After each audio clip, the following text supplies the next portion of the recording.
Yes, c'est parti pour le coaching Facebook Live.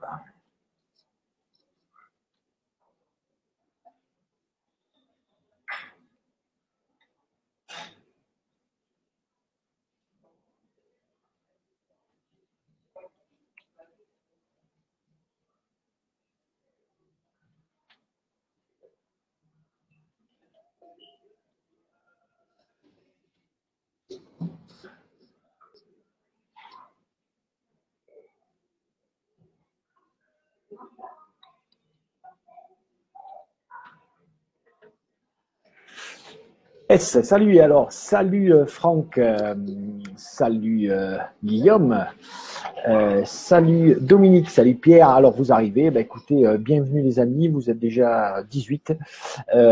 Posez-moi comme d'habitude vos questions, je les attends. On est ensemble pour 1 heure sur le coaching Facebook Live. Vous voyez, je suis dans un petit coin tranquille. Merci pour les pouces et les petits cœurs comme d'habitude, vous savez que j'aime. J'attends vos premières questions. Salut Jean-Pierre, il y avait longtemps que je ne t'avais pas vu. Salut Tom. Salut Patrick. Bien sûr, dites-moi si le son est bien OK pour vous. L'image, elle est un peu sombre, je sais, mais n'hésitez pas. Pour les nouveaux arrivants, eh bien... Alors, Jean-Baptiste me dit « Salut Nico, en matière de nutrition, si j'ai bien compris tes derniers conseils, il ne faut rien manger avant une course ou un entraînement, puis 10 minutes après le départ, commencer à s'alimenter. Continue à prendre une barre ou un gel toutes les 45 minutes et immédiatement après la fin, faire un gros repas pour reconstituer les réserves. J'ai bon. Jean-Baptiste, il y a plutôt bon pour les entraînements, d'accord. Maintenant, pour les courses, ça c'est propre à chacun. Attention, d'accord. Il y a des gens qui vont avoir besoin de faire un bon repas riche en glucides 3 heures avant. Évidemment, moins de 3 heures, c'est embêtant parce que moins de 3 heures avant, vous allez avoir la fatigue digestive qui va diminuer vos performances. Donc, à peu près aux alentours de 3 heures avant, on prend un gros plat de pâtes ou de glucides, ce qui fait qu'au bout de 3 heures, finalement, on est comme si on était à jeun. Okay, mais c'est important de préciser cette nuance-là. Évidemment, ça va dépendre de l'épreuve, si elle est très longue ou une épreuve courte, et ça dépend de votre mode de fonctionnement à vous, si vous avez l'habitude ou pas de fonctionner à jeun ou pas. Voilà. Mais dans les grands principes, tu as bien compris, effectivement, on commence à manger entre 10 et 20 minutes après le départ. Certains ont besoin de prendre un gel au moment du départ. C'est assez risqué parce que vous risquez d'avoir une hypoglycémie réactionnelle, d'accord. Et en tout cas, faire un gros repas qui se reconstitue les réserves tout de suite après, oui, c'est une bonne idée. Salut Jeanne me dit bonsoir, c'est la nuit noire, ouais, c'est la nuit, c'est l'hiver, et puis et bien sûr en brun, le temps est un peu couvert, c'est brumeux, et j'ai voulu trouver un petit coin sympa parce que dans le bistrot où je vais d'habitude, il y a un peu de monde, c'est les vacances, ok. Et chez moi, j'ai toujours une connexion de merde, vous le savez. Donc, en attendant la fibre, eh bien, on fait des coachings où on peut sur Embrun. C'est au centre-ville qui a la meilleure connexion. Donc voilà. Guillaume qui me dit, allez, je me lance. Du coup, je fais du VTT et aussi de la route pour m'entraîner. Ah, ben c'est bien Guillaume, mais tu n'as pas été au bout de ta question. Alors, bonsoir, je suis ton régime du matin salé. As-tu d'autres menus? Oui, très clairement, il y a d'autres menus par rapport à pour le matin. Alors, l'intérêt du régime salé, enfin du petit déjeuner salé, c'est quoi? C'est de ne pas créer un pic d'insuline dès le matin. Donc, le corps se réveille de la nuit, il est à jeun depuis 10-12 heures, d'accord? Et si vous le maintenez où il n'y a pas un pic de glycémie, eh bien, il va avoir l'habitude, vous allez l'habituer à aller chercher l'énergie dans les graisses corporelles. Donc, non seulement vous allez perdre du poids, mais en plus, il y a des enfants qui jouent, hein, d'accord. Donc, voilà. Ok, donc le principe, c'est de faire un pic de glycémie le plus faible possible le matin pour mettre l'organisme en route en mode brûleur de graisse. Voilà. Et plus je vais le faire régulièrement, plus mon organisme il va être habitué à ça. Est-ce qu'il y a d'autres possibilités qu'un petit déj sucré, salé? Oui. Alors, vous avez très clairement, il y a un article sur le blog. Merci pour vos cœurs, les amis. Il y a un article sur le blog où je parle d'un petit déj à faible indice de glycémie avec des céréales à base de flocons d'avoine. Mais attention, le flocon d'avoine, d'accord, a un indice de glycémie qui est très bas, c'est un des plus bas, et qui a un taux de sucre extrêmement bas. Donc, moi, j'apporte des petites améliorations en termes de goût et pour garder un indice de glycémie bas avec des fruits à coque, style amandes, noisettes, etc. Et aussi des fèves de cacao grillées qui sont très bas en indice de glycémie. Et comme tout ça, c'est très riche en sucre, ça baisse votre pic d'insuline, il n'y a aucun souci. Ça ne vaut pas le petit déjeuner salé avec des œufs, des épinards ou du blanc de poulet, mais en tout cas, c'est assez performant. Vous avez également notre petit déjeuner qui est assez performant, ce qui va être le 100% fruits. Alors, évidemment, il va y avoir du sucre dans les fruits, mais comme il y a énormément de fibres, l'indice de glycémie est faible. Par contre, ça vous apporte beaucoup d'hydratation et beaucoup de micronutriments, vitamines et minéraux. Donc, ça peut être intéressant, par exemple, de s'habituer à prendre des petits déjeuners 100% fruits, de passer progressivement sur, on va dire, le petit déjeuner flocon d'avoine, et puis de faire de temps en temps des petits déjeuners salés. Et le top pour moi, c'est de faire au moins 1 ou 2 fois par semaine un jeûne intermittent, c'est-à-dire attaquer à manger sur les coups de midi. Voilà HL, c'est le nom, HL Bâtiment. Dis-moi si c'est OK. Dites-moi si la réponse par rapport aux 3 options de petit déjeuner vous convient par des pouces et des cœurs. Alors, je crois que je vais pouvoir prendre une place un peu plus illuminée et qui sera plus calme au niveau des enfants. Alors, Lionel me dit, je suis également préparateur et je voulais connaître ton avis sur le test X-Core. Lionel, je connais pas le test X-Core, ou alors peut-être que je le connais, mais là tout de suite, je l'ai pas en tête. Si tu peux m'apporter des précisions, j'ai pas honte de le dire. C'est pas quelque chose, je le connais pas a priori. Ah, salut Ludo, oui, pardon, excuse-moi. Donc c'était la question précédente sur les petits déjeuners. Au taquet le Bruno, super. Salut Christophe. Alors un autre Christophe qui me pose, et j'en profite pour dire salut à mon ami Alain. Salut Nico, j'ai fait exercice EP2I sur home trainer. Merci, c'est génial. 10 sprints et 3 minutes entre à combien de FCM les 3 minutes doivent se faire? Merci. Alors Christophe, normalement c'est dans la vidéo. Les 3 minutes de récupération, idéalement, doivent se faire le plus rapidement possible à 70% de l'AFC max. Pourquoi?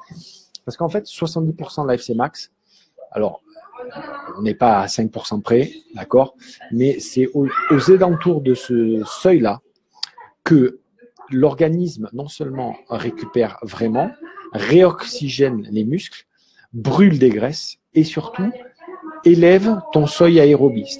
Le seuil aérobie, c'est quoi? C'est le seuil à partir duquel je vais commencer à faire de l'acide lactique. Donc, quand je commence à faire de l'acide lactique, même si c'est très peu, mon effort va être limité dans le temps.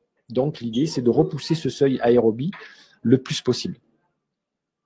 Et donc, c'est quand on fait du travail à très faible intensité qu'on développe cette capacité-là. Normalement, à 70% de l'FC max aussi, c'est à ce seuil-là qu'on recycle l'acide lactique.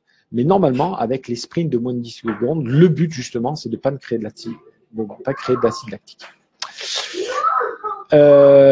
Donc, salut Alain, salut André, tu m'avais... coucou de la Corse. Donc, Jean-Baptiste me dit, tu as fait une vidéo sur la force max, mais tu n'as pas donné de schéma d'entraînement. On fait quoi? 10 secondes d'effort, puis 4 minutes de récupération, fois 10 répétitions. Alors, c'est une excellente question, Jean-Baptiste. En fait, si tu veux, la force max, Ce qu'on va chercher à faire, c'est moins d'augmenter le nombre de répétitions que d'augmenter la charge de travail. D'accord? Donc, très clairement, le programme de la séance, le nombre de répétitions, on s'en fout. Moi, je suis pour une démarche dite à l'échec. C'est-à-dire que je préfère augmenter la charge jusqu'à l'échec. C'est mieux que d'essayer d'augmenter le nombre de répétitions ou le nombre de séries. Voilà. Il faut que tu comprennes ça pour le principe et qu'après, tu l'adaptes à toi. Okay. Quand je suis dans une période de force max, donc qui va durer 15 jours, 3 semaines, okay, eh bien là, je vais avoir des séries les plus courtes possibles, okay, et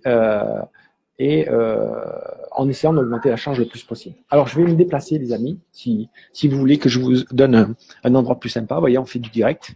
Je vais me déplacer, hop, pour avoir un petit coin sympa, plus sympa normalement.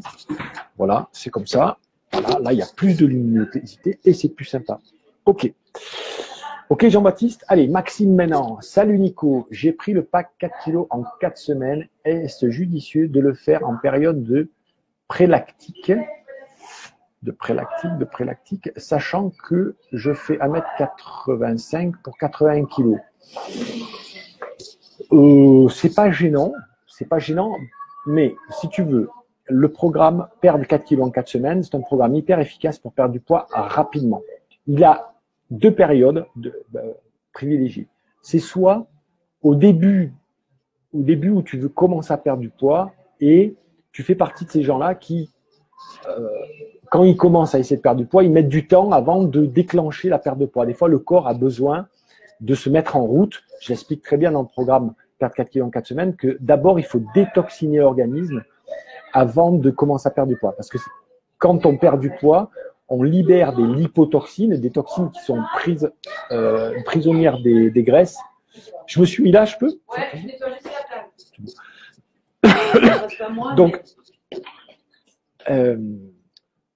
Donc, voilà, pour perdre du poids, il faut commencer à perdre les toxines. Et donc, en début de période de perte de poids, il est intéressant. Il est intéressant aussi à 4 semaines de l'objectif, parce que là, il va permettre de perdre les derniers kilos de gras qu'il te reste pour vraiment t'affûter.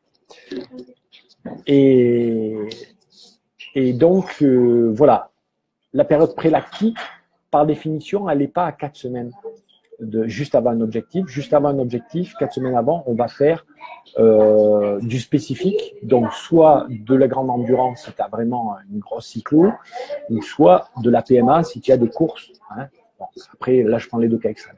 Donc, voilà, il n'est pas du tout dépendant de la période de travail dans laquelle tu travailles. Moi, je te conseille de le faire soit en début de perte de poids pour accélérer que tu perdes rapidement, soit juste à la fin pour t'affûter. J'espère que j'ai été clair. Mettez-moi des pouces, des j'aime si j'ai été clair. Ça m'aidera à visualiser que ma réponse elle était claire. J'ai un peu perturbé, mais excusez-moi. Je passe à la question de Guillaume.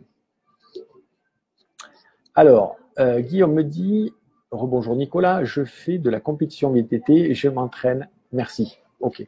Essentiellement sur la route ou le home trainer. J'ai attaqué la saison depuis mi-janvier avec 4 courses de X-Cross, cross-country, hein, d'accord, et 4 semaines de PMA, ayant 2 courses par mois en moyenne. Je me demandais si, en plus de la PMA, il est utile que je bosse le seuil, car sur les courses, je suis souvent aux alentours de 90% de ma SMAX, donc au seuil, hein. Et j'ai peur de me cramer à faire des séances de seuil. Tu as un conseil à me donner, sachant que mon bloc de PMA m'a fait énormément progresser. Alors, le conseil à te donner, Guillaume, c'est d'arrêter. Voilà.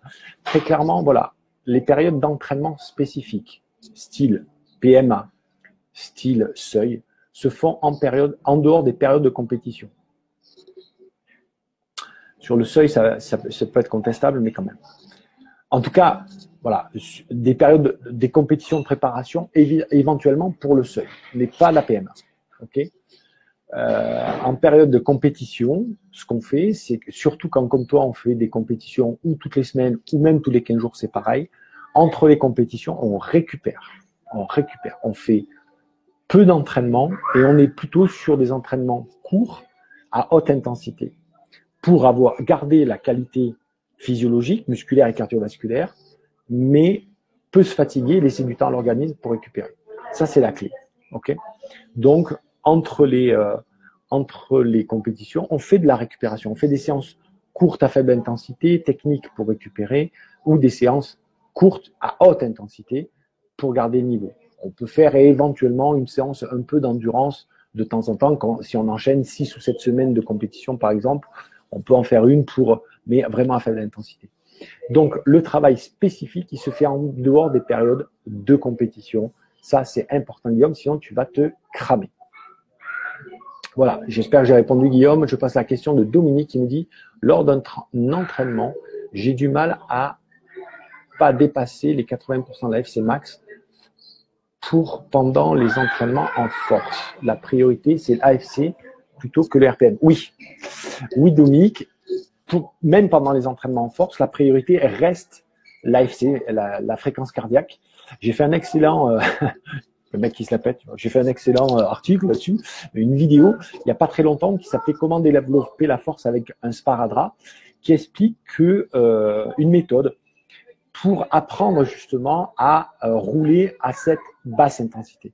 J'en discutais avec des entraîneurs avec lesquels j'étais en colloque il n'y a pas très longtemps. Et on était tous assez d'accord sur le fait que finalement, les entraînements à basse fréquence cardiaque sont hyper bénéfiques pour les cyclistes, d'accord? Alors, comme tous les entraînements, il ne faut pas faire que ça et tout le temps, mais c'est hyper bénéfique. J'ai expliqué, on perd du gras, on brûle du gras, on développe le système cardiovasculaire, on décale vers le haut le seuil aérobie. Bref, l'endurance, etc., c'est super bénéfique. Encore une fois, il ne faut pas faire que ça. Mais la réalité, ce qu'on constate tous, c'est que c'est un vrai challenge pour la plupart des cyclistes que d'arriver à rouler à 80% la FC max et en dessous, à faible intensité. C'est un vrai challenge. C'est un truc que les gens n'arrivent pas à faire. C'est pour ça que dans les stages de la meilleure cyclosportive, c'est vraiment un point qu'on s'attache à faire, c'est apprendre aux gens à rouler, à gérer leur effort avec le cardio-fréquencement. C'est le point le plus important. Et donc, pendant le travail en force, c'est vraiment un travail technique d'endurance. Sinon, on ne travaille pas la force, tu travailles la puissance. Chose qui est intéressante, mais pas du tout à la même période, et pas du tout pour les mêmes objectifs. Alors, Christophe qui me dit « Salut Nico, en mars, j'attaque les intensités pour premier objectif court, Uffolep, début avril. Début mars, je fais une semaine dans le sud. Quel programme pour pas se cramer, rouler tous les jours pour en profiter un max ou y aller tranquille, un jour sur 2 possible. » Alors, Christophe, si tu veux, la difficulté, c'est quand tu me dis premier objectif, Uffolep début avril, est-ce que tu attaques les courses Uffolep en début avril et tu veux gagner dès les premières ou tu attaques déjà les courses au mois de mars pour être prêt début avril pour ton objectif de début avril? Ça, j'ai pas la réponse, d'accord? Ce qui est clair par rapport à ce que tu me dis, c'est que si j'ai une période d'intensité sur mars, début mars, tu as une semaine de congé dans le sud, l'intérêt de la période d'intensité, c'est travailler l'intensité. Donc, pour travailler l'intensité, il ne faut pas que tu sois fatigué, cramé, sinon tu ne travailleras pas ton intensité. Tu auras l'impression que tu es à 100% au bout de 3 jours, mais en fait, tu seras à 100% de 80%. Donc, tu ne vas pas progresser, tu vas te désentraîner.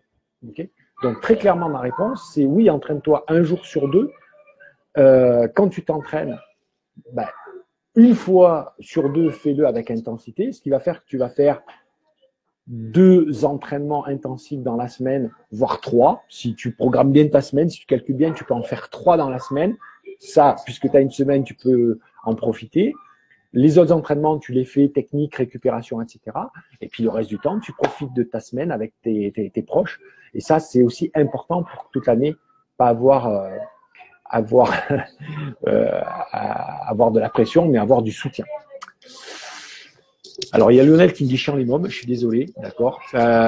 J'espère, si vous les entendez beaucoup, je suis désolé, là, ils ont été un peu éloignés. Jean-François qui me dit, salut Nico, travailler la force max le mardi et le jeudi, la force endurance, est-ce que tu considères ces deux entraînements comme identiques? Alors non, c'est pas deux entraînements identiques, Jean-François, mais ça n'est pas optimal de travailler ces deux qualités-là qui sont malgré tout de qualités différentes. La force max, c'est une qualité, la force endurance, c'en est une autre. Et je l'ai dit pour la vélocité ou la force, pour la PMA et l'endurance, pour le seuil et là, travailler deux qualités à la fois, c'est contre-productif. Pourquoi? Parce que, en fait, vous fatiguez, au lieu de développer de manière spécifique des qualités au niveau musculaire, au niveau hormonal, au niveau enzymes musculaires, etc., au niveau cardiovasculaire, ben, vous équilibrez les deux. Donc, au lieu de faire une différence, une percée dans l'un, ben, vous faites ni l'un ni l'autre, quoi. Vous faites du moyen-as. Okay. Donc, Jean-François, moi, je te conseille de faire plutôt une période de 15 jours à 3 semaines de force max et tu vas travailler la force max le mardi. Le jeudi, tu vas te faire une sortie technique, récupération, P2I, quelque chose comme ça. Et le week-end, le samedi ou dimanche, tu te fais ta sortie normale, mais dedans, tu te cales plutôt au début, quand tu as de la fraîcheur, une autre séance de force max sur le vélo.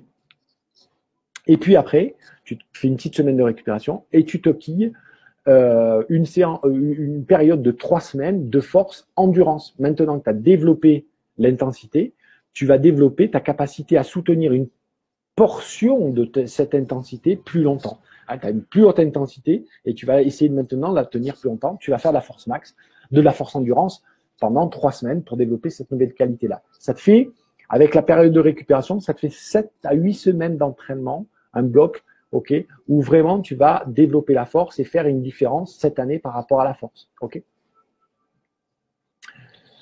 Alors, Lionel, il y a marqué complément alimentaire. Je n'ai pas compris. Excuse-moi, Thierry. Salut Thierry. Olivier qui me dit salut Nico. Comment conjuguer NHT et pack meilleur grimpeur? Quand commencer le pack meilleur grimpeur, en sachant que l'objectif est le 17 juin, le monde en tout. Alors, bah, tu peux attaquer le NHT là spécifiquement. Ok, il n'y a aucun problème. Et typiquement, le pack meilleur grimpeur, ça va être idéal. Il est sur une préparation de 6 à 8 semaines, le pack meilleur grimpeur. Eh ben, tu vas le mettre sur 6 à 8 semaines avant ton objectif. D'accord? Il y aura une semaine avant d'affûtage et de récupération. Et puis, les 6-8 semaines, tu suis le programme meilleur grimpeur. Ça sera vraiment au top pour être spécifique grimpe. Voilà. Et le NHT, il va t'amener déjà à un niveau super élevé. Tu pourras de temps en temps faire un peu les exercices qui sont proposés dans le NHT, le Natural Hormonal Training. Tu pourras le faire un peu de manière spécifique en côte, par exemple. Tu vois, évidemment, tu vas faire de la côte avant, mais tu vas travailler ta force, ta puissance, ta force de soutien, ce qui va t'aider pour monter le ventoux. Donc, moi, je le conjuguerai comme ça, mon cher Olivier. Alors, Ludo qui me dit « J'ai beaucoup progressé depuis que je suis tes conseils. » Merci Ludo. Salut Sébastien. Impossible de te recevoir image figée. Ah, l'essentiel, c'est d'avoir le son, parce que sur l'image, je ne montre pas grand-chose, les gars. C'est pas gênant. Alors, Joe qui me dit « Bonsoir, j'ai bien compris que l'on progresse lors du repos. » Et ça, c'est super. Ma question est « Comment faire pour savoir le temps de repos nécessaire ? Si je fais un entraînement P2I, j'imagine, pour l'endurance, comment faire pour savoir quand je peux faire le suivant? Dois-je, par exemple, mesurer la fréquence cardiaque au repos afin de savoir si mon corps a besoin de repos ou alors je laisse par défaut une journée de repos? Joe, par défaut, laisse une journée de repos. C'est vraiment la base. L'idée qui compte, c'est pas la quantité, de t'user tous les jours, te fatiguer tous les jours. C'est pas productif. C'est pas efficace. L'idée, le concept, si tu veux, c'est si tu regardes les animaux dans la nature, la plupart des animaux, qu'est-ce qu'ils font? Ils ont des grosses périodes d'activité où ils courent, ils chassent, et après, ils dorment. La plupart des animaux qui nous ressemblent, ils se reposent énormément. Et par contre, quand ils sont actifs, ils mettent le paquet. C'est ça l'idée. C'est ça l'idée. Sachant que nous, en plus, dans notre mode de vie moderne, on a tendance à mettre un niveau de stress constant. C'est-à-dire qu'on n'est pas en repos complet ou en grosse activité. On est un peu à un niveau de stress constant et ça, on n'est pas fait physiologiquement pour fonctionner comme ça. Et là, c'est pas tous les outils modernes qui vont très vite qui vont nous aider à ça pour l'instant. On sécrète du cortisol et ça nous tabasse. D'accord? Ça nous fatigue, ça épuise l'organisme. Donc moi, je te conseille, Jo, fais un jour sur 2 et après, en fonction des entraînements, tu vas sentir quand tu as récupéré comment tu te sens au niveau des jambes, les sensations au niveau des jambes, au niveau de la fatigue générale, etc. Et là, tu vas voir si tu peux recommencer plus tôt, faire une séance plus dure, etc. C'est ça la clé. Parce qu'aujourd'hui, alors il y a des outils à Garmin, vous connaissez, qui ont commencé à créer des outils en fonction de l'intervalle qu'il y a entre deux battements cardiaques, etc., qui vous calculent à la fin d'une séance le temps de récupération que vous avez fait. C'est pas mal. C'est pas mal, mais ça reste un temps théorique. D'accord? Parce que le temps, il va dépendre de quoi? Des conditions que je mets par rapport à ça. Si mon outil hyper sophistiqué qui te calcule, il te dit, bah, il te faut 36 heures de récupération. Très bien. Sauf qu'entre-temps, je dors mal. Je picole du vin, je mange comme un cochon, etc. C'est pas 36 heures qu'il va me falloir. C'est 50 heures, 55 heures. Vous voyez l'idée? Et à l'inverse, si je fais très attention à bien dormir, à prendre des douches fraîches pour stimuler mon système hormonal, à appliquer toutes les bases du natural hormonal training qui stimule mon système hormonal, mes hormones de croissance, etc., ce qu'on appelle les hormones catécholamines, eh bien, je vais peut-être moins de 36 heures. D'accord? C'est pour ça qu'il y a des gens qui récupèrent mieux et plus vite. Les adolescents, par exemple, pourquoi? Ils ont les hormones qui sont à bloc, ils récupèrent beaucoup plus vite que nous. Ok? Donc, vous pouvez créer naturellement des conditions hormonales de récupération optimisées. Mais ça, vous allez, donc, grâce au natural hormonal training, par exemple, mais ça, vous allez le savoir en aussi écoutant vos sensations. Voilà. J'espère que j'ai bien répondu. Dites-moi si vous trouvez que par rapport à cette récupération, cette question importante sur la récupération, la réponse vous convient, les amis. Ah, mon ami Bruno qui est présent. Alors, je vois des gens qui m'envoient des messages sur Messenger ou par mail. J'y réponds pas. Je vous dis, là, je suis sur le Facebook. Alors, Philippe me dit EP2I est aussi excellent pour le jogging. Oui, le P2I vient de la course à pied, les gars. Au départ, le P2I, ça a été créé par la course à pied, ensuite étudié par Gibala et un autre chercheur italien dont j'ai oublié le nom, mais bon, voilà, qui l'a transposé au vélo et qui a fait des études sur le vélo, et moi qui l'ai, on va dire, développé et fait connaître. Ça, c'est pas le P2I d'ailleurs, c'est moi qui l'ai appelé le P2I. Je revendique la paternité. Donc, il me dit, j'alterne jogging et vélo et j'ai gagné 15 à 30 secondes au kilomètre sur un jogging, ce qui n'est pas négligeable, c'est super, de 10 km. Avec le P2I, sur la durée, j'ai même du mal à atteindre les 70% de la FC Max. Bah, écoute, très bien, salut. Seb me dit, après une séance de P2I, je peux faire quoi si j'ai encore du temps? Mais des fois, c'est bien de se limiter juste à le P2I, d'accord? Mais le P2I, par définition, c'est une séance d'endurance. Donc, si tu es en période d'endurance, tu peux facilement travailler après le P2I. Tu peux travailler de la force sur une traînère ou de la musculation, de l'électrostimulation. Voilà, des choses plutôt sur la force, ça sera intéressant et productif. Tu peux aller courir après le P2I. Tu peux aller te faire une sortie après le P2I. Voilà, c'est bon comme ça. Salut Patrick, salut Bruno qui me dit salut. Trop froid chez toi. Ouais, c'est clair, il caille les gars. J'avais une sortie à faire aujourd'hui. Je vous explique 2 secondes. Je vous parle de ma vie si ça vous intéresse. Dites-moi si ça vous intéresse, vous me faites un pouce parce que sinon j'arrête tout de suite. S'il n'y a pas de pouce, j'arrête tout de suite. Je fais à la fin du mois de mars le Tour des Flandres, d'accord? Alors au départ, il était prévu 260 km, ok? Je vais pas les faire. Je vais faire le 247 km. C'est à partir de 247, le 147 km, d'accord? Où il y a tous les monts, etc. Pourquoi? Parce que depuis le 1er décembre, je n'ai pu faire qu'une dizaine de sorties de vélo maximum. La plus grosse que j'ai fait, c'est 2 heures. Il fait trop froid. Ou il y avait de la neige, ou il fait trop froid. Là, aujourd'hui, il faisait -3.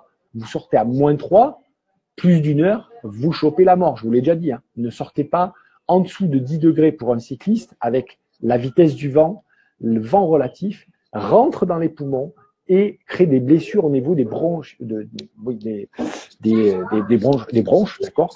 Et donc, vous risquez vraiment d'avoir des bronchites, voire des pneumonies, d'accord. Donc, ne sortez surtout pas. Donc, moi, depuis le mois de décembre, je roule très peu. Alors, je fais évidemment du traîner, je fais des exercices à côté, mais il y a un moment où il faut faire quand même de la distance. Là, je suis à presque un mois, à peine plus d'un mois de mon objectif. Et je peux pas rouler long. Donc, Ikai, merci mon Bruno, ça me fait plaisir de t'avoir. Christophe qui me dit, Nico, peux-tu, s'il te plaît, nous donner les coordonnées pour acheter la spiruline que tu parles dans tes vidéos? Sur mon blog, mon chéri. Tiens, Christophe, je te donne les coordonnées tout de suite. Tout de suite, je vais pouvoir te les donner. Je vais te les donner. Tac, tac, tac, tac, tac, tac, tac, sur le blog. Voilà, parce que ça, ils ne vendent pas en direct, ils ne vendent que par l'intermédiaire de distributeurs. Et donc, voilà, je l'envoie à tous. Je viens de l'envoyer, donc regarde, tu vas avoir le lien tout de suite. Salut Domingo. Dan qui me dit bonsoir Nico, quelle est la méthode pour gagner de la puissance, force dans les jambes? La méthode, il y a plusieurs, justement. La base de l'entraînement, Dan, c'est qu'il n'y a pas une méthode, il faut combiner les méthodes dans un schéma de planification. C'est-à-dire que au bout d'un certain temps, si tu fais la meilleure méthode du monde, il y a un phénomène de seuil, d'accord, et qui fait que ta progression, elle va stagner. Tu vas devoir faire énormément pour une faible progression. Alors que si tous les 3 à 5 semaines, tu stresses ton organisme en changeant de méthode, bah, tu vas progresser, puis reprogresser, puis reprogresser, puis reprogresser. D'accord. Donc, la base, c'est quoi? Bah, c'est d'abord de développer par des séries courtes et le plus intenses possible, d'augmenter ta puissance maximum. On appelle ça de la force max. D'accord? Puisque tu me précises que c'est la force que tu vas augmenter. Donc, bah, qu'est-ce que c'est? C'est selon l'outil que j'utilise, j'augmente le plus possible la force que j'utilise. Basiquement, si je prends des haltères, je suis capable de soulever 50 kg en squat. Eh ben, je vais faire des séries petites pour pouvoir mettre le plus de charge possible. D'accord? Je suis pas un adepte des haltères parce que je trouve que c'est très traumatisant. Les risques de blessures sont très importants, mais c'est la plus développée. Vous pouvez utiliser les élastiques, vous pouvez utiliser les poids de corps, etc., et vous augmentez l'intensité. Et ensuite, vous passez, comme je l'ai dit tout à l'heure, vous passez sur une période de force endurance. Et ça, bah, c'est au contraire, on va prendre un pourcentage plus faible. En général, c'est 80% de la force max. Et donc, si je soulevais 50 kg, bah, 80%, si je crois que ça doit faire 40 kg, je vais prendre 40 kg et je vais essayer de faire là, par contre, le plus de séries possible et d'augmenter. Je garderai la même charge. Donc, pendant les 3 semaines, je garde la même charge, mais j'augmente le nombre de séries, de répétitions. Merci Guillaume pour ton retour. Drop Esport me dit, salut Nico, est-il bon d'être très fort, très jeune en vélo? Bien sûr, bien sûr, bien sûr. Ce qui est pas bon quand on est très jeune, c'est de travailler trop la force et la musculation, ce qui entraîne un risque important de blessure, de déformation de la structure osseuse, d'accord, voire même d'une atrophie, d'accord, excessive pour un jeune qui limiterait la croissance musculaire et au niveau d'un bras, d'un humérus, c'est pas très grave, enfin, c'est toujours embêtant, d'accord, mais c'est pas grave. Mais par contre, au niveau du dos, si vous avez les muscles qui sont trop puissants, vous risquez à un moment d'avoir des tensions au niveau du dos et une déformation. Mais si c'est naturellement fort et que tu aimes travailler la force et tu le travailles bien, il n'y a pas de problème là-dessus, mon cher ami. Sébastien qui me dit, dans cette période de travail en endurance, que faire pour ne pas tomber dans le diesel? De l'EP2I. Dans tes séances d'endurance, fais le P2I parce qu'en faisant des sprints de 10 secondes, tu vas pas tomber dans le diesel. Et puis, tous les 15 jours, tu peux te faire une séance d'intensité Alors, j'ai envie de te dire, là, celle que tu veux. Si tu adores la PMA, j'ai mon ami Cyril, je sais pas s'il est là, qui adore la PMA, il se fait une séance de PMA tous les 15 jours, 3 semaines, tu vois, tu te programmes un petit paf, tu te fais péter le cœur.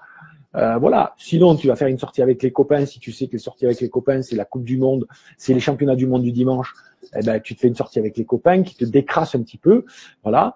Voilà l'idée. Hein. C'est vraiment ça. C'est de casser les rythmes de travail par de temps en temps une sortie de forte intensité, ou alors de mettre dans ces séances endurance de l'EP2I qui est vraiment la séance excellente par habitude. Salut mon pote David de Savoie. Alors Franck qui me dit, salut Nicolas, je fais le programme 40 km/h, je suis à la fin du pré-lactique, je vais faire une cyclo qui n'est pas un objectif principal, 200 km. Donc là, très bien, dans la phase de préparation, je me cale une cyclo qui n'est pas un objectif principal, qui va me permettre de m'évaluer, de savoir où j'en suis, et donc d'affiner la phase de travail après, si je dois augmenter la résistance, si je dois augmenter la puissance, etc. Donc 100 km avec 1500 mètres de dénivelé dans 4 semaines. Est-ce que je continue la suite du programme PMA ou je dois adapter pour être prêt le jour J?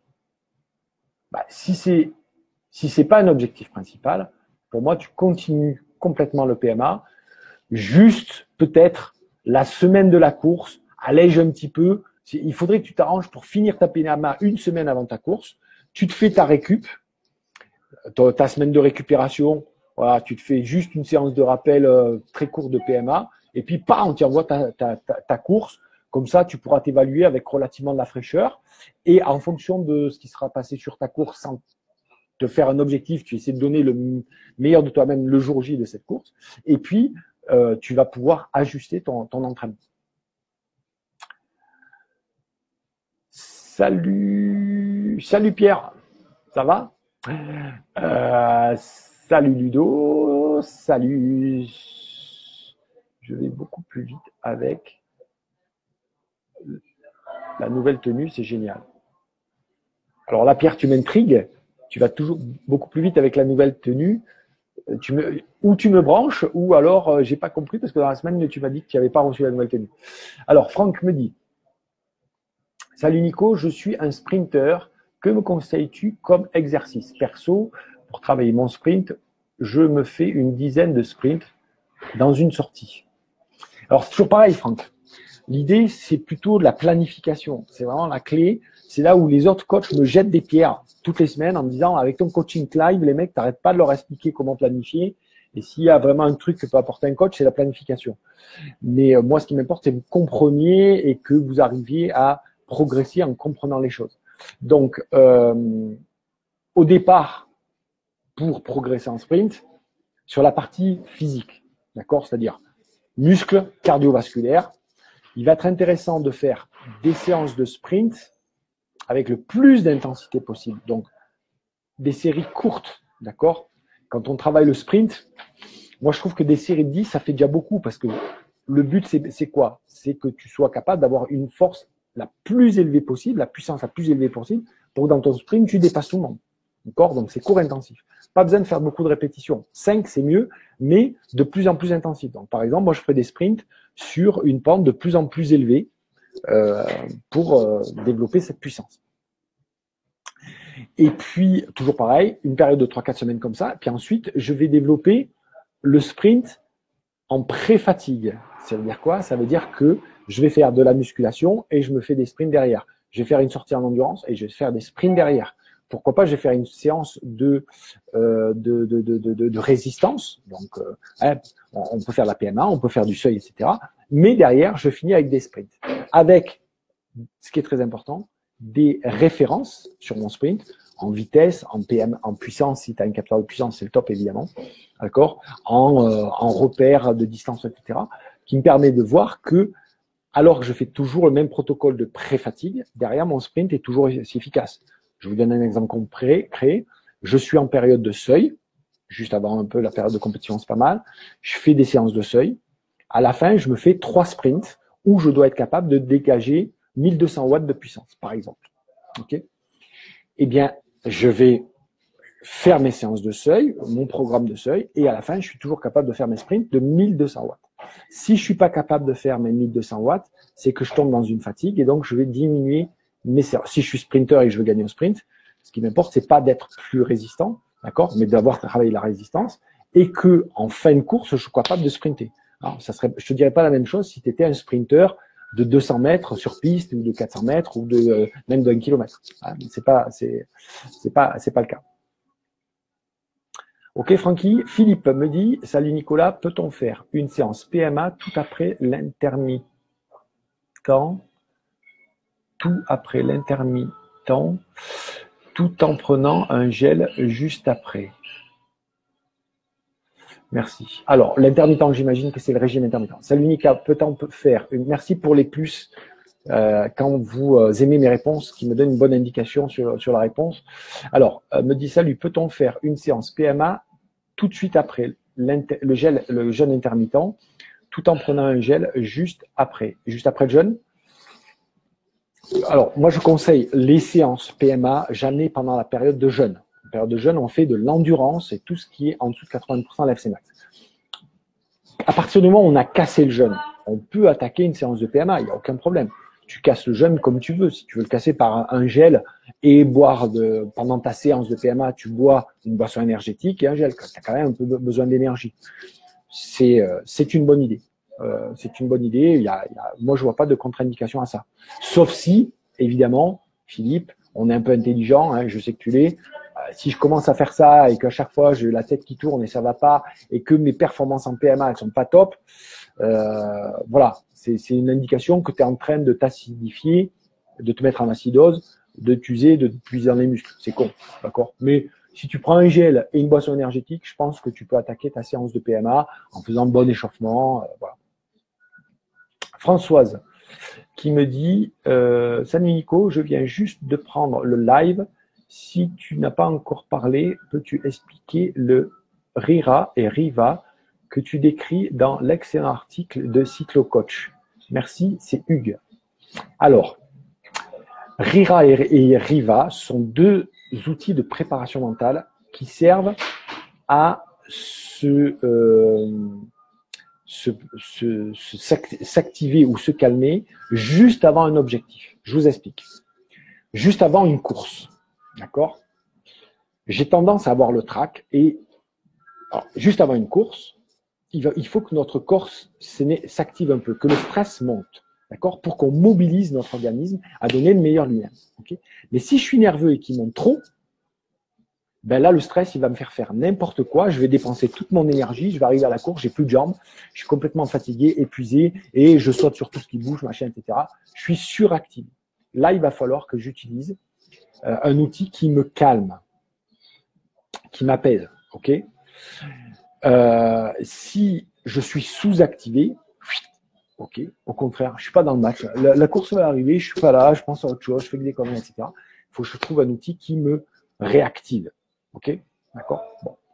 Donc, l'idée, ça va être toujours de commencer. Donc, c'est des outils mnémotechniques, d'accord? Donc, le R, c'est tout de suite le relâchement par une respiration abdominale. Okay, c'est-à-dire, je prends conscience de mon état, suractivé ou sous-activé, et par une respiration abdominale, c'est un des outils, je vais apprendre à me relâcher. Okay, parce que je sois suractivé ou désactivé, il faut que je me relâche pour être bien dans un état de concentration. Ensuite, je ne vais pas vous faire tout le protocole, mais l'idée, c'est que les étapes suivantes servent. Dans le cas où je suis suractivé, je vais travailler en amont ce qu'on appelle des SFBE, c'est-à-dire si je suis surexcité, il faut que je retrouve des situations émotionnelles qui me calment. Et je vais travailler un protocole mental pour que je puisse réactiver de manière puissante ces expériences émotionnelles qui me calment. D'accord? Je me sens calme et reposé quand je suis sur le bord de ma piscine, en train de siroter un verre, les enfants jouent, etc. Je suis calme, je me sens serein, etc. Bon, ben, je vais travailler sur le plan mental, sur les représentations mentales, les sous-modalités visuelles, auditives, kinesthésiques, etc. Et puis, je vais faire ce qu'on appelle un ancrage, un geste, un déclencheur qui va réactiver ça sur commande. évidemment, il va falloir que je m'entraîne tous les jours à me replonger dans cette expérience, à réactiver mes indicateurs émotionnels et mon déclencheur de manière à ce que ça me calme. Pour que le jour J, quand arrive le moment de la compétition, je suis énervé, je fais ma respiration, j'arrive à me calmer et quand je suis déjà dans cet état émotionnel un peu, paf, je vais activer et là, ça va me rendre zen. Donc, de suractiver, je vais passer à bien activer pour être dans l'état optimal. Cas inverse, je suis pas assez activé. Donc là, je vais travailler en amont les raisons pour lesquelles je fais mes courses, d'accord, ou je fais un spectacle si je suis un artiste, ou etc. De manière à les avoir tout le temps en tête. Parce que si je suis pas mobilisé, c'est que d'un coup, je fais cette course et quelque part, j'ai une partie de moi qui me dit pourquoi tu es là. Ok. Alors, je peux ressortir ma liste, mais le mieux, c'est de la travailler régulièrement de manière à ce qu'elle soit en automatique et que le jour où ça arrive, ben, je la ressors, je suis réactivé sur le plan mental, mais donc j'ai réactivé la partie du cerveau, on va dire rationnel. Il va falloir réactiver la partie du cerveau émotionnel. Et ça comment? Ben, même chose que tout à l'heure sur me réactiver, mais je vais prendre là une expérience émotionnelle stimulante, ce qu'on appelle une SFP, une situation de performance, une SFP, une situation. Ben je l'ai oublié. Excusez. Bon, j'ai oublié, mais enfin, peu importe. On a une situation dans laquelle on se sent stimulé. Par exemple, une course dans laquelle j'ai senti que j'étais là, j'avais la patate, j'étais agressif. Je vais me souvenir de cette course. Je vais aller chercher tous mes indicateurs sensoriels qui me stimulent le plus. Certains, c'est visuel. Je revois la course. D'autres, c'est sensoriel. Je ressens des sensations là. D'autres, c'est auditif. Je me parle et j'entends tout. Et je vais réactiver ça. Et donc, ça va me permettre, alors que j'étais sous-activé, je vais me réactiver de manière optimale. Voilà, mon cher ami, merci de me rappeler ça un peu comme ça. J'étais pas dans le mental, mais merci de me faire parler un peu de mental dans ces Facebook Live. C'est un vrai plaisir. Alors, André me dit, salut Nico, je peux P2I plus Tabata.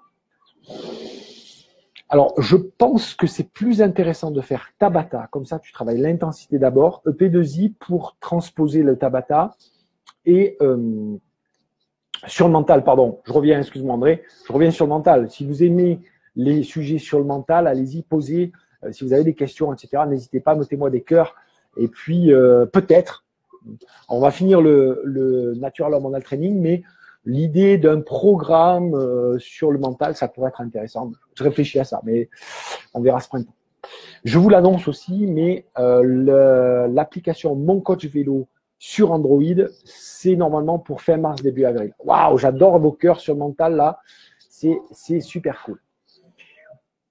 Alors,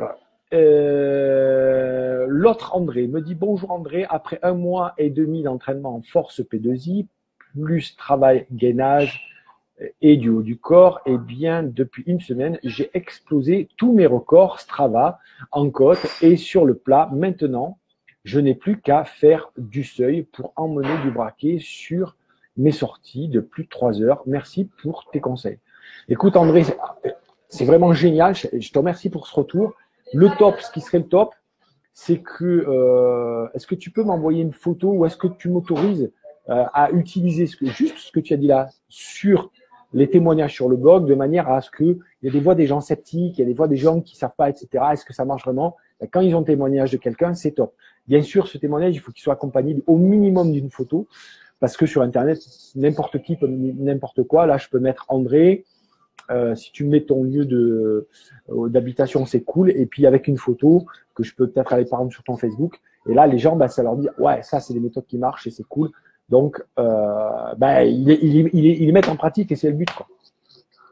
Jérémy qui me dit salut Nico, j'ai fait une grosse sortie de force depuis j'ai une douleur sur la rotule.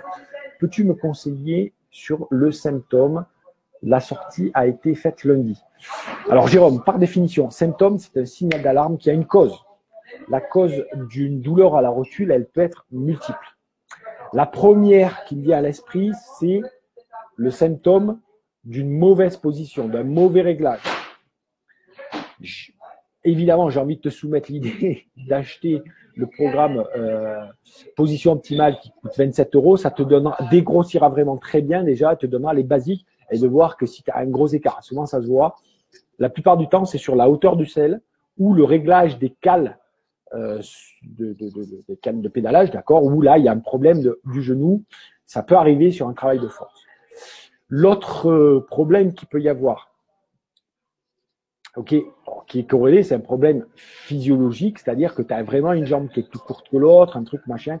Et là, la position optimale, les bases, ça suffira pas. Tu as vraiment un truc qui est vraiment trop. C'est pas que tu as un mauvais réglage, c'est que de toute façon, tu as une physiologie tellement spécifique que ça entraîne, quel que soit le sport que tu fais, tu vas avoir un problème à ce niveau-là si tu corriges pas. Et là, il faut que tu ailles voir un spécialiste. La troisième cause que ça peut avoir, ça peut être simplement une fatigue. Ou alors, quatrième cause, eh bien, une surcharge d'entraînement trop rapide, pas assez progressive, d'accord? Et donc là, je te dirais, ça normalement, si c'est le cas, ça passe. En fait, c'est une forme de courbature que tu aurais au niveau de la rotule, ce qui est quand même pas bon signe, je dirais, mais bon.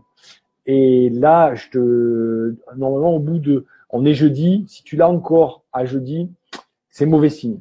Mauvais signe, ça veut dire, attention, t'as soit, et c'est le moins grave, tu as un problème de réglage, refais les réglages, soit tu as un truc qui est en train de péter qui n'est pas dû à ta séance, mais qui est dû à une séance, tu te pètes pas une rotule, d'accord? Il n'y a aucun problème, ni que tu te fais une tendinite. C'est une accumulation de choses par le passé.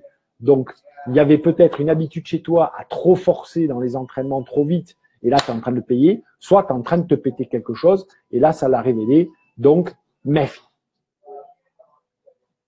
Dom qui me dit, est-ce que tu peux expliquer le NHT? Alors, le Natural Hormonal Training, putain Dom, j'ai fait plein de vidéos là-dessus. Le Natural Hormonal Training, le principe, c'est quoi? C'est d'utiliser, en fait, c'est l'opposé du dopage, voilà. Mais on fait la même chose, on utilise nos hormones. Pourquoi? Parce que ce qu'on se rend compte de plus en plus, et moi, au bout de 30 ans, je me rends compte encore plus que finalement, notre niveau de performance, notre niveau de poids et de gras ne dépend pas de ce qu'on bouffe et des entraînements qu'on fait, mais de notre niveau hormonal. D'accord? Je prends un exemple qui est simple.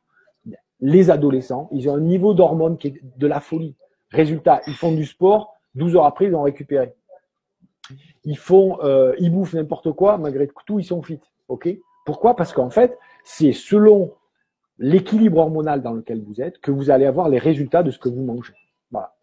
Donc, l'idée du Natural Hormonal Training, ça a été d'étudier ça, d'étudier quelles sont les méthodes qui stimulent naturellement nos glandes hormonales pour qu'elles stimulent plus et encore mieux et encore plus vite d'hormones et qu'elles soient plus sensibles. C'est-à-dire qu'à la moindre stimulation, tout de suite, il y a les bonnes hormones qui sont stimulées et que les mauvaises hormones, entre guillemets, principalement l'insuline qui fait le stockage de graisse et le cortisol, qui est l'hormone du stress, d'accord, qui va inhiber la sécrétion des bonnes hormones et aussi générer de la fatigue et du stress et du stockage, eh bien, on va trouver les méthodes dans le programme Natural Hormonal Training, donc méthodes alimentaires, des habitudes de vie, des rituels de vie, de prendre des douches froides par exemple, etc., de faire de la respiration profonde, etc., qui vont stimuler les bonnes hormones et diminuer les mauvaises hormones. Ça, on le fait de manière naturelle, c'est-à-dire qu'on ne s'injecte rien d'externe. Pourquoi? Pour deux raisons. 3 raisons. La première raison, c'est que c'est de la triche. Bon, et c'est pas l'éthique. La deuxième raison, c'est que ça bousille la santé. D'accord? Pourquoi? Pour 2 raisons, ça bousille la santé. D'abord, parce que quand on injecte quelque chose d'exogène, une hormone exogène, en général, on ne sait pas trop la provenance. Et même quand on sait la provenance, ce qui s'injecte les mecs, c'est des hormones de cheval, etc. Inutile de vous dire que ça démultiplie la reproduction, la démultiplication des cellules, de manière avec des facteurs de croissance qui sont énormes, d'accord? Et ben, qu'est-ce qui se passe? C'est cancer, la thyroïde, testicules, pancréas, etc., etc. Bon, ok. Et le pire du pire, c'est que quand vous faites des injections exogènes d'hormones, vous rendez votre organisme feignant. C'est pour ça que les haltérophiles ou les bodybuilders les cyclistes, disons-le, qui se font des cures parce que c'est toujours par cure de testostérone, par exemple. À la fin de la cure, ils ont les testicules qui sont gros comme une noisette, mais surtout qui ne sécrètent plus le niveau de testostérone qu'ils devraient. Et ce qui fait que les mecs, ils plongent. D'accord? Donc, ils reprennent plus rapidement de la testostérone, ce qui remultiplie l'effet, et ils sont obligés d'en prendre tout le temps, sauf que, à force de faire de l'hormone exogène, ils se font péter le cœur. Donc, le natural hormonal training, c'est l'inverse. On stimule nos glandes hormonales, ni on les fatigue, ni on les substitue de manière à ce qu'elles deviennent feignasses et qu'elles s'atrophient.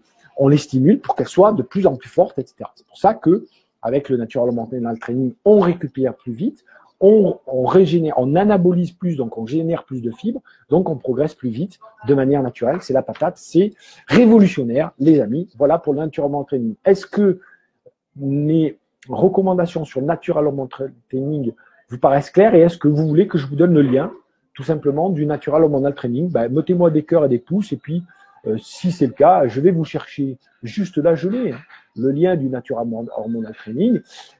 Sachez que j'ai gardé encore les chouchous pour vous. J'ai gardé la promo de lancement, alors que le natural hormonal training, il est déjà, vous avez plein de trucs dessus, vous avez plusieurs mois de trucs, donc je vous donne le lien en promotion du natural hormonal training. Voilà, donc je viens de mettre le lien, prenez-le juste en dessous, c'est 19h59, vous savez que le coaching Facebook Live, c'est 1 heure pile poil où je réponds à toutes vos questions. On arrive au bout, je vous prends, je prends encore 3 questions. Voilà, j'ai 3 questions et puis on se dira au revoir, d'accord? Allez, Frédéric qui me dit, salut Nicolas, ma première course est prévue dimanche, UFOLET 3e catégorie, quel conseil pour pas exploser? Je n'ai malheureusement que 750 km et les jambes depuis les début de l'année. Alors écoute, Cédric, c'est facile.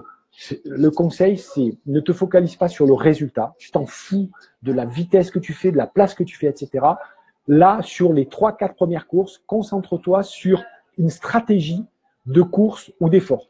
Tu te dis, je fais l'effort, je me concentre sur mon coup de pédale, j'essaie de rouler de telle façon, de me positionner dans le peloton, etc. Ce qu'on appelle un objectif de maîtrise et pas de résultat. Et puis, en te concentrant tu lâches prise complètement sur le résultat, ce qui va t'enlever du stress et tu vas mieux apprécier la course et tu vas capter plein d'informations, de pistes où tu peux progresser. Quand on est focus sur le résultat, on les voit pas, on n'est pas suffisamment lucide sur soi. Là, tu vas être lucide sur soi et tu vois bien où ça t'amène. Tu vas voir ton niveau et ça va te donner des pistes précises d'amélioration et tu te feras plus plaisir. Et tu vas diminuer le stress inutile. Voilà mon ami Cédric. Et je ne pouvais pas terminer. D'abord, je remercie Franck qui me dit Nico, top, trop fort, super. Et de Harry qui me dit merci pour tes conseils. Mais je finis par mon ami Alain, s'il est encore là, qui me pose la question, comment expliques-tu en 8 jours de temps la différence de forme sortie dimanche, sortie samedi, pas mal, mardi extra, aujourd'hui super extra, merci à toi pour tes conseils et que tu me donnes. Merci Alain. Alain, je pense que je peux le dire, Alain, tu m'en voudras pas, mais c'est un de mes clients en coaching individuel qui cartonnait bien avant, d'accord. Et puis, depuis qu'on travaille ensemble, je lui ai fait lever le pied. On s'entraîne moins, mais plus qualitatif, plus court, de l'intensité. On travaille des détails. Alain a une 60aine d'années, d'accord, mais c'est un coureur. Il a faim, c'est un gagneur. Donc, il gagne des courses, etc. Et donc, on a affiné son entraînement. Et effectivement, il y a quelques semaines, 15 jours, il était encore un peu inquiet. Il me dit, ouais, Nico, machin, etc. Et puis là, il voit que la forme commence à arriver, les résultats commencent à arriver, c'est génial. Les courses vont attaquer. Pour moi, là, ça arrive plutôt que prévu, et tant mieux. Il y a pas de souci pour ça. Parce que là où ça m'inquiète pas, c'est que tu es très en forme, mais pas fatigué, puisque ton entraînement, il est juste ciblé, d'accord? Tu serais en forme très tôt, mais parce que tu t'es beaucoup entraîné, faudrait être vigilant que la fatigue va pas arriver. Mais là, tu es en forme avec un niveau d'entraînement un petit peu en dessous de ce que tu fais d'habitude. Donc, on est sur de la fraîcheur. On va pouvoir attaquer des choses spécifiques. On attend les premières courses et en fonction des premières courses, on va voir ce qu'on peut améliorer. Ok, voilà. Écoutez, les amis, Merci de m'avoir suivi. Hein. Vous êtes monté à pratiquement 90. Là, vous êtes encore 50 au bout d'une heure. J'ai 59 minutes, 40 secondes exactement. C'est la fin du coaching Facebook Live. Merci à tous. Je le redis pour les petits nouveaux qui seraient là. N'hésitez pas à aller sur le blog La meilleure cyclosportive de votre vie. C'est là que vous pourrez avoir des conseils gratuits. En vous abonnant, vous recevez carrément des mini-programmes. Et puis sinon, sur le blog, vous recevez chaque semaine, en vous inscrivant, vous recevez chaque semaine des conseils gratuits en vidéo. Je vous dis à très bientôt les amis. Prenez du plaisir à vous entraîner et à jeudi prochain. Ciao.